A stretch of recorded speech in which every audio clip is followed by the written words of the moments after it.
এই কথা কনের লেগে আমার এই যে দাঁড় করাইছো। শোনো খুশি, আশরাফুদ্দিন মোল্লা আমার পালক পিতা, তার ছেলে আসাদ, মেয়ে শায়লা আমার পালক পিতার সন্তান।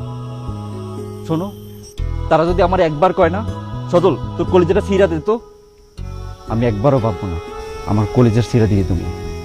তারা তোমার কলিজা ছেড়ে দিতে বললে তুমি কলিজা ছেড়ে দিবা, কিন্তু আমি যে এতদিন ধরে বলতেছি যে আমার ছেলে পক্ষ দেখতে আসতেছে, তুমি যাও তোমার আব্বার লগে কথা কও, আমার আব্বার লগে কথা কও, কই তা তো তুমি শুনতেছো না।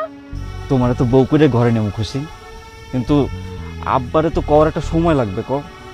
যখনই আব্বার কাছে কইতে যাই আমার ডর লাগে, যদি আব্বাই রাজি না হয়, যদি আমার বকাঝকা করে, তাই আমি কইতে পারি না ডরে।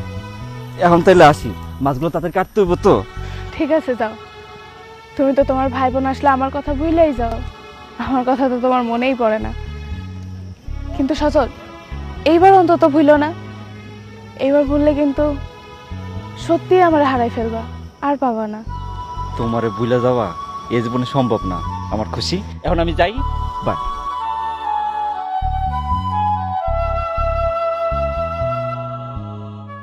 তোমার কি মাথা খারাপ হয়ে গেছে নাকি? তুমি কোন আক্কেলে আব্বাকে 3000 টাকা দামের পাঞ্জাবি দিতে চাইছো? এই পাঞ্জাবি পরে সে কোথায় যাবে?